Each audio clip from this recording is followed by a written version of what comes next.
तैयारी कैसी चल रही है? बाकी सब चीजें पढ़ ली होगी आप लोगों ने। तो ये तय करके दिया है कि 10 नंबर पूछेंगे।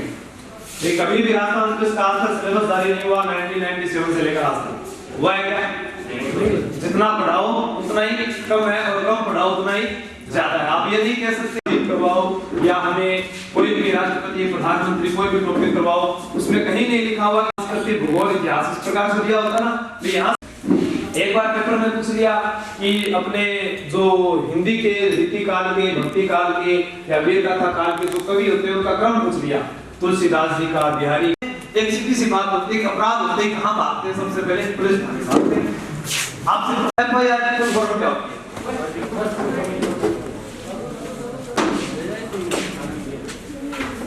इतना ज्यादा होशियार भी ना लोगों की आवाज से ना निकले। एफआईआर सबसे ज्यादा सुना गया शब्द।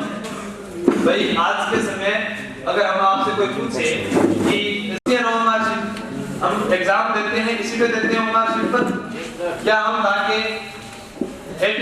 तो अगर वो एग्जामिनर का प्रश्न हमसे पूछे और ये हमें नहीं आ रही, ये चीजों से हम व्यक्तिगत रूप से रोजाना जुड़ते हैं और वही हमें नहीं आ रही, उसी प्रकार क्या है एफआईआर। फर्स्ट इंफॉर्मेशन है, बोलो नाम आपके बता दो ना, तो एग्जाम का एलिजिबल फर्स्ट इंफॉर्मेशन रिपोर्ट यानी खाने के अंदर जब आप क्या करो राइट, आपका कार्य बनता है सुप्रिटेंडेंट ऑफ पुलिस एसपी के सामने आप पेश होकर लिखित या मौखिक रूप से वहां पर आपके साथ जो भी घटना घटी है उसके बारे में बता सकते हैं। अब हमारी सोच ये रहती है एनसीआरबी क्या है? National crime report bureau. क्या है? National crime report bureau. बोलना है आप लोगों को, ठीक है? National crime report bureau. National crime report bureau जो है इसकी स्थापना 11 मार्च 1986 को हुई। कब हुई थी? आप ही को बताना है क्योंकि मैं थोड़ा क्या सजने टाइप को पहले बताता हूँ फिर भूल जाता हूँ, ठीक है? एनसीआरबी क्या है? National crime report bureau. और इसकी स्थापना कब हुई है? 11 मार्च 1986। अब इसका अध्यक्ष वर्तमान में है विवेक भोगिया। कौन है? विवेक भोगिया। विवेक भोगिया जो है इसके वर्तमान में अध्यक्ष हैं और एनसीआरबी जो है ये नई दिल्ली जो भी है इनका लेखा जोखा नई दिल्ली में मिलेगा। कहाँ मिलेगा? और किस शाखा में मिलेगा? एनसीआरबी। और ये किसके अंतर्गत कार्य करती है? गृह मंत्रालय। किसके अंतर्गत कार्य करती है? गृह मंत्रालय के अधीन ये कार्य करती है। वर्तमान में इसके अध्यक्ष कौन है? अब ये तो बात होगी लेखा जोखा। अब ये प्रश्न उठा कि इस भारत के अंदर अपराध हो रहे थे और आज भी हो रहे हैं। जैसा अभी हम थोड़े दिन पहले भारत में घटना चल रही है कि अलवर में एक मुख्य वजीर लड़की के साथ बलात्कार हुआ। पहली चीज समझ में आई कि आप किसी भी व्यक्ति आपको किसी ने हमला किया है तो आप उसके ऊपर मतलब कि जैसे उसने आप पर हमला किया और उस हमले के अंदर आपने खुद का बचाव करते हुए उसकी जान ले ली तो वो अपराध की श्रेणी में नहीं आता। पहली चीज। फिर एक धारा आती है 82 धारा 83। ये दो ऐसी धाराएं हैं जिनके अंदर कोई भी अगर अपराध किया जाता है तो उस अपराध के लिए सजा नहीं मिलती। कैसे नहीं मिलती है? इसके अंदर दो चीजों को शामिल किया गया। 0 से लेकर 6 वर्ष का बालक, 6 से लेकर 12 वर्ष का बालक इनमें शामिल किया गया। अब जैसे एक छोटा बालक, आपके गांव में कोई शादी हो रही है, अब छोटा बालक है उसके हाथ में एक मोमबत्ती है, वो उस मोमबत्ती को लेकर भाग रहा था, अचानक जाकर टेंट के लगा दिया, पूरा टेंट जलाकर राख कर दिया। क्या आप उसको सजा दे सकते हैं? क्योंकि उसको पता ही नहीं था कि क्या हो गया। उसी प्रकार ये तो हो गया 6 वर्ष का बालक। अब एक 6 से लेकर 12 वर्ष का, आप तो 12 वर्ष का बालक को सब कुछ समझने लग जाता है, स्कूल जाने लायक तो हो जाता है, वो कम से कम 5वीं क्लास में होता है। वो 12 साल का लड़का कम से कम मानिए तो 5वीं क्लास तो पास कर ही जाता है। तो वह बालक क्या कर रहा है कि एक दिन अपने पापा से जिद करता है कि पापा मुझे आपके साथ मेले में जाना है। अब पापा में जाने के बाद पापा को बोला पापा मुझे तो ये बंदूक लेनी है। अब उसने बंदूक दे दी, उसको लिया, उस बंदूक को जैसे किया उसने उसका ट्रिगर प्रेस किया तो गाना चला नहीं उड़ा राजी हो गए। तो पापा ने तो बटन दबाया, गाना तो चला नहीं उड़ा समझ में आ रहा है ना? फिर उसने पापा को तो बंदूक मांगी तो क्या चल रहा है? नहीं उड़ा चल रहा है। अब वही बालक वली का त्योहार आया, फिर पापा के साथ गया, पापा मुझे तो पिचकारी लेनी है। अब उसको पिचकारी लेने की कौन सी, वही बंदूक वाली पिचकारी, उसी बंदूक वाली पिचकारी को लेने के लिए गया। जैसे उसने ट्रिगर प्रेस किया उसमें से रंग निकल रहा है। अब आपने अपनी कोई सर्विस रिवॉल्वर जो थी वो लेकर आप घर पर चले गए। पापा वर्दी पहन रहे थे, मम्मी जाकर कांटे बना रही थी। वो बच्चा वापस आया, पापा ने बंदूक लेकर पापा का लेकर बोला, पापा निबड़ा अभी भी निबड़ा तो क्या आप उस बालक को सजा दे सकते हैं? क्योंकि उसके लिए बंदूक का मतलब ही क्या था, निबड़ा और उसने मम्मी पापा दोनों का निबड़ा। तो ऐसी धाराएं जिनके अंदर अपराध का कोई वर्णना नहीं। अब एक हमारे सामने जो आप समाज में वैल्यू क्या है, पर अगर आपको कोई बीमारी होती है तो उसका इलाज कौन करता है? कौन करता है? डॉक्टर्स डे कब आता है?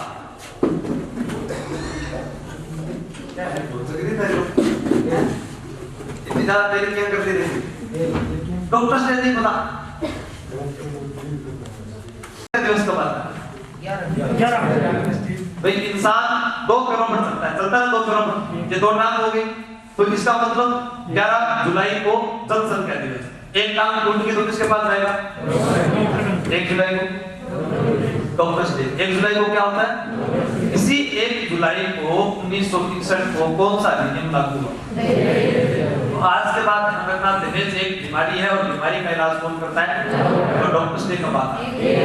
जितना बोलोगे उतना ही याद होगा। किसी को ये भ्रम रहे कि मैं चुपचाप बैठा रहूं या बैठी रहूं मुझे याद हो जाएगा, मैं लिख कर दे सकता हूं, वह अपनी जिंदगी में याद नहीं करता। क्योंकि बोलने से हमारे को बार-बार वे चीजें रिपीट होती है। हम कोई फिल्म देख कर आते हैं, हम उसकी किसी को जाकर कहानी बताते हैं, तभी वो याद रहती है कि ऐसा हुआ था। अगर हम चुपचाप देख रहे हैं, चुपचाप देख रहे हैं तो 2 दिन बाद भूल जाएगा कि क्या हुआ था। कोई चीज बताई हुई तभी याद रहती है, और आपका इसको रिपीट करना यानी मेरे को बताना होगा, और जब मेरे को बताया तो आपको याद होता रहेगा। तो दहेज निषेध अधिनियम जो है वो किस शब्द से बना है? पेपर में कभी नहीं पूछा जाएगा कि दहेज शब्द से बना है, लेकिन ये जरूर पूछा जाएगा लागू कब हुआ था? डॉक्टर्स डे कब होता है? जनसंख्या दिवस कब होता है? 11 जुलाई। दोनों चीज आपको ध्यान रखनी है। अब देखो, दहेज से 10 बहाने करके लेंगे दहेज। कितने बहाने? 10। इसमें धाराएं कितनी है? 10 बहाने करके लेंगे दहेज। तो इसमें कितनी धाराएं होगी? 10 धाराएं होगी। अब हमारे पास में इसकी 10 धाराएं पुलिस विभाग ने हमें जारी नहीं की, फिर भी मैं आपको एक्स्ट्रा 1-2 चीजें बताता रहूंगा। लेकिन मैं ये भी कह रहा हूं कि ये नोटबुक मैंने आपको दी है, ये तभी पढ़ना है जब आपको पहले इधर वाला मैं समझाऊं और पुलिस विभाग वाले नोटिफिकेशन याद हो जाए तो। क्योंकि एक बुक का मतलब ये होता है कि उसमें सब कुछ डाल दिया यानी, और आप लोगों को एलएलबी नहीं करनी है, वकालत नहीं करनी है, इसलिए उतना ही पढ़ना तो आपके लिए जरूरी है। कहीं आप ऐसा ना हो किताब में इतना बड़ा है, इतना बड़ा जरूर लिखा गया है ताकि इसका मतलब ये होता है कि इससे तो बात आएगा ही नहीं। बाकी आपके लिए उन्होंने जो दिया है वही सर्वोपयोगी है और वही काम आएगा। इस दहेज निषेध अधिनियम के लिए आप लोगों को इतना पता होगा, पॉलिटी पढ़ी आप लोगों ने पक्का? संसद एक संयुक्त अधिवेशन बुलाती है इस आर्टिकल के तहत। उसकी अध्यक्षता कौन करता है? कौन करता है? लोकसभा। पहली बार संसद के द्वारा संयुक्त अधिवेशन किसके लिए बुलाया गया था? दहेज के लिए। अगर पूछा जाए कि संसद द्वारा पहली बार जो संयुक्त अधिवेशन बुलाया गया वो किसके लिए बुलाया गया? अब देखो कितने दुर्भाग्य की बात है, देश हमारा आजाद कब होता है और दहेज के लिए नियम कब बन रहा है? यानी पहले सिंध प्रांत हुआ करता था, सिंध प्रांत जानते थे ना आप, सिंधु नदी वाला क्षेत्र तो वहां पर, लेकिन यहाँ पर हमारा जो अधिनियम आ रहा है वो कब आ रहा है? 1961 के अंदर ये अधिनियम आता है। इस अधिनियम के अंतर्गत तय किया गया कि दहेज जो है वो खूब बढ़ रहा है और उनके लिए ये सजा के प्रावधान रहेंगे। दहेज का पिछली बार जो प्रश्न आया वो पूछा गया कि दहेज की कंडीशन क्या होती है, भाई दहेज कितने प्रकार में लिया जा सकता है? तो ये 3 प्रकार में लिया जा सकता है, शादी से पहले, शादी के वक्त और शादी के बाद। ये 3 प्रकार से दहेज लिया जा सकता है, शादी के बाद।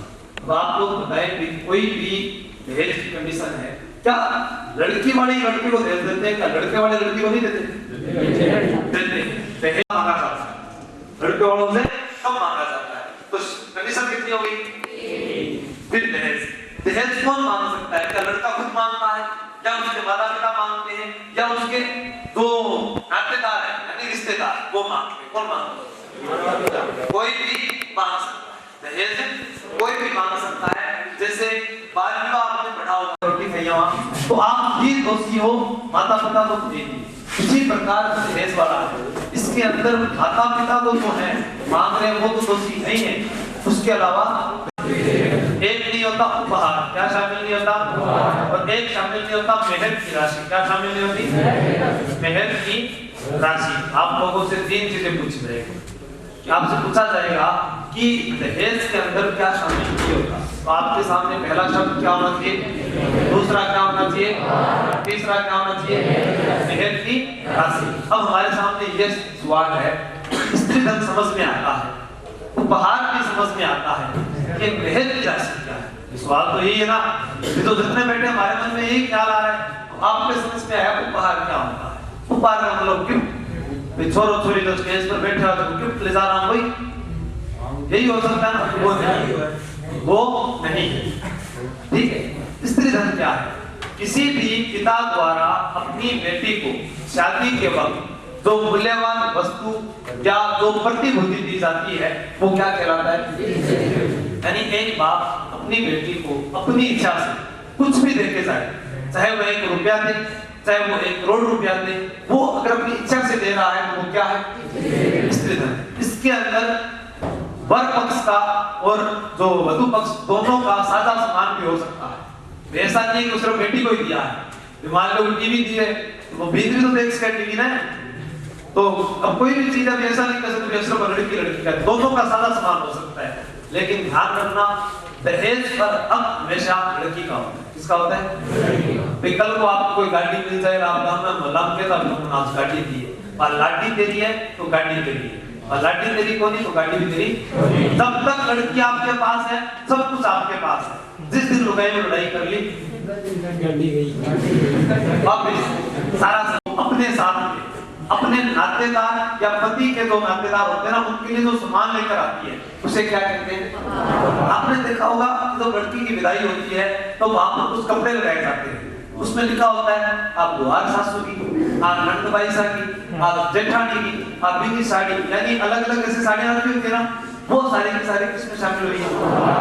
उपहार में। तो वो भी दहेज में शामिल नहीं है।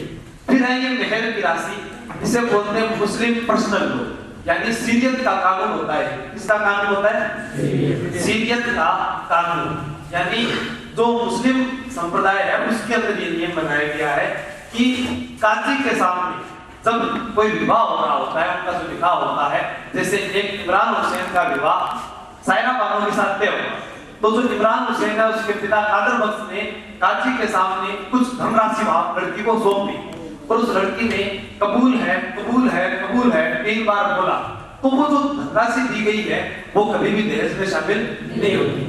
उस राशि की जो कीमत है वो कितनी भी हो सकती है।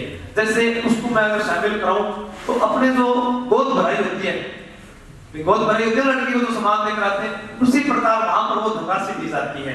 तो वो जो धनराशि दी जा रही है उसका नियम ये है कि उसकी जो राशि है वो शामिल कभी भी दहेज में नहीं होगी। तो दहेज की कंडीशन कितनी? दहेज में शामिल कितनी बातें नहीं होती? कौन कौन सी नहीं होती है? स्त्री धन और उपहार और हक। मेहर की राशि किस धर्म से संबंधित है? मुस्लिम पर्सनल लॉ। क्या है? इसके अंदर राशि की संख्या कितनी भी हो सकती है, ये कभी भी दहेज में शामिल नहीं होगी। दहेज की परिभाषा जो है वो भी आप लोगों ने पढ़ ली कि पिता द्वारा अपनी बेटी को जो धन दिया जाता है वही दहेज की क्या है परिभाषा। 10 धाराएं हैं, 1 2 3 4 5 6 7 8 9 10, ये 10 धाराएं हैं। लेकिन इस दहेज निषेध अधिनियम में 2 बार संशोधन हुआ। कितनी बार संशोधन हुआ? 2 बार।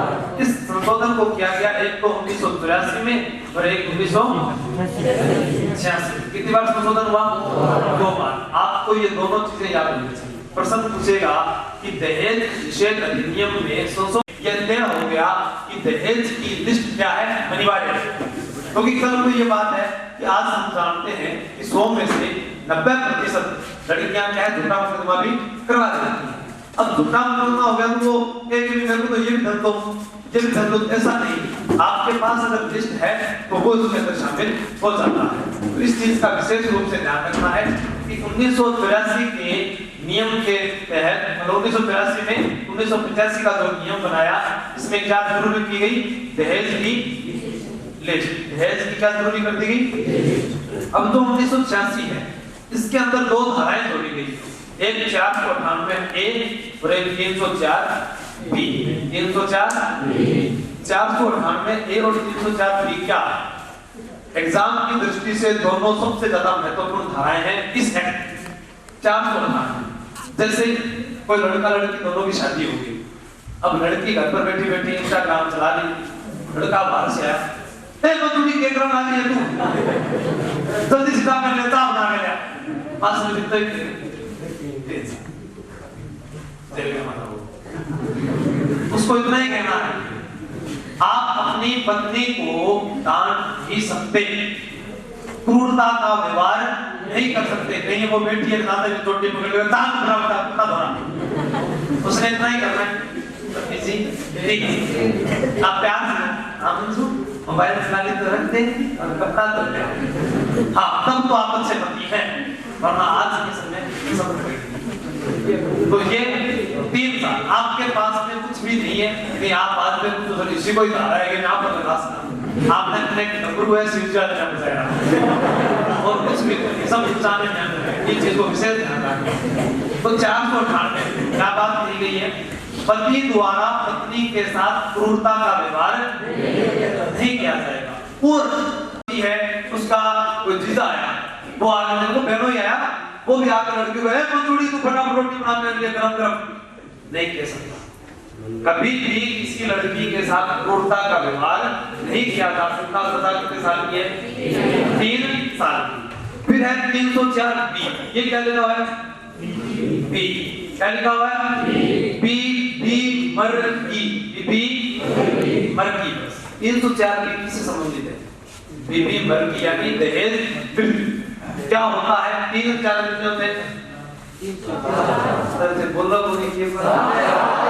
पुलिस के जवान जो होते हैं ना, उनका जोश इतना 7 साल तक, आज की तारीख में शादी हुई है, आज से लेकर 7 साल के बीच में अगर बीबी मर गई तो वो किसमें शामिल होगी, अगर दहेज मृत्यु तो प्राकृतिक कारणों को छोड़कर। ऐसा नहीं है भाई हाँ वो गाड़ी चला रही थी घर में मर गई तो थारे सजा होती है, वो बीमार थी बीमारी के चलते हुए मर गई तो आपको सजा नहीं है। लेकिन हाँ या आपने कोई गैस उसको चालू करके कमरे में बंद करके मार दिया, ठीक है, या आपने उसको जला दिया, वो सब किसमें शामिल है। तो आपसे प्रश्न पूछा जाएगा दहेज मृत्यु से संबंधित धारा कौन सी है, बीबी मरगी किसमें मरती है, शादी से लेके कितने साल तक। और ये चीजें तो इसमें 2 धाराएं जुड़ गई, एक इसके अंदर धारा और आती है आईपीसी की, वो है 406। क्या है 406, पीछे क्या लिखा है 6। लुगाई धन मांगे 6, क्या बोलना है, लड़की धन मांगे 6, यानी जिस लड़की का विवाह हुआ है वो अपना धन वापस मांगती है, वो किसके अंदर है। मैं ये कह सकता हूँ कि स्त्री धन वापस मांगना, स्त्री धन वापस मांगना, ये किसके अंदर भी आ गया 406। और 6 का आधा कितना होता है, इसमें भी कितने साल की सजा है। जैसे मान लो कोई लड़की है, उसकी सासू बिना रोज परेशान करती, बाप भी तंग करती, बात छोड़ी आपका ससुराल छोड़ के पियर मारती। अब आप मम्मी पापा को बोला पापा मत को 2 सास है के बाद मेरी सासू बहुत ही खोट लिए, बार रोज ये लड़ाई करा करे और दहेज की मांग करे, ठीक है बेटा मैं दहेज वापस लिया मांगी। अब उसके लड़की के माता पिता या लड़की उस सास के पास गई कि भाई हमें हमारा दहेज तो वापस दे दो, हमारी लड़की आपके घर पे नहीं आएगी। और सास से तकले भूखड़ी अपना सिर फोड़ दूं तारा, मैं दहेज पास को कम दूं, खाने से भी तो इशारा करना आपको जाना ही पड़ेगा, दहेज उस लड़की का है। अब उसी चीज को धारा 6 में जोड़िए, इसमें जोड़ना है। देखो वो धाराएं आईपीसी की धाराएं, किसकी धाराएं, ये तो 10 धाराएं ये इस अधिनियम की धाराएं, वो सजा वाली धाराएं हैं कि इस अधिनियम के तहत जो सजा होती है वो है। जैसे कुछ रूल होते हैं, कुछ पुलिस के रूल होते हैं, कुछ कोर्ट के 6 में भी कहा गया है कि दहेज पर हक विवाहिता का होता है। विवाहिता यानी लड़की, विवाहिता का होता है। और यही बात हमने वहां 406 में भी की है। अब आपसे प्रश्न पूछा जाए, लड़की जो है वो मर गई, अब दहेज कौन लेगा? वो लड़की के बच्चे। दूसरा किसका होता है? संतान का। और अगर संतान नहीं है तो माता पिता का। और अगर माता पिता भी नहीं है तो जो बिचौलिया होता है उसका किसका होता है? वो लेकर उसके परिवार वालों को सुपुर्द करवाएगा। दहेज की कंडीशन क्या है कि दहेज पर हम तो सालों की है, करवा नहीं है तो वापस देना पड़ सकता है, कभी भी देना पड़ सकता है। ये चीज आपको ध्यान में रखना, या आप लोगों को बता रहा हूं, आनंद उठाइए, ठीक है। एक को लेकर 10 तक की बात करा। पहली धारा जो भी आती है, में तारीख भी बताई, 1 जुलाई। इसमें कुल कितनी धाराएं हैं? वो सब किसमें लिखी होती है? ये क्या लिखा हुआ है? दहेज की सजा इसके अंदर है 3। अब आप लोगों को सजा किसी की याद नहीं करनी, जैसे मैंने आप लोगों को 3-4 साल बताए हैं, जुर्माना बताया, आप लोगों को वो नहीं करना। वो आपको तब पढ़ना है जब इन सब धाराओं का मतलब समझ में आ जाए ना, तो सबसे लास्ट में पढ़ना। वरना आप क्या कहेंगे मारवाड़ी में डापा क्यों पहुंचोगा कि मतलब 5 साल की सजा, कि मैं 3 साल की सजा, किसी में 2 साल की सजा, किसी में 6 महीने की सजा, तो आपके वो सिस्टम सही नहीं बैठेगा। दहेज की मांग करना, दहेज की मांग करना किस क्या? और इसी के अंदर एक और जुड़ती है 4A, यानी दहेज संबंधी विज्ञापनों पर रोक। दहेज संबंधी विज्ञापनों पर रोक। दहेज संबंधी विज्ञापनों पर रोक से मतलब क्या है कि दहेज संबंधी जो विज्ञापन है उन पर रोक लगाई गई है, एडवर्टाइजमेंट। और 4 में क्या किया गया? ये क्या लिखा है? 4 लिखा, 4 का अगर ए लगा तो क्या बन गया? 4 बन गया। आप सब्जी खाते समय किसकी मांग करते हैं? शादी करते समय किसकी मांग करते हैं? तो धारा 4 में क्या लिखा गया है? दहेज की मांग।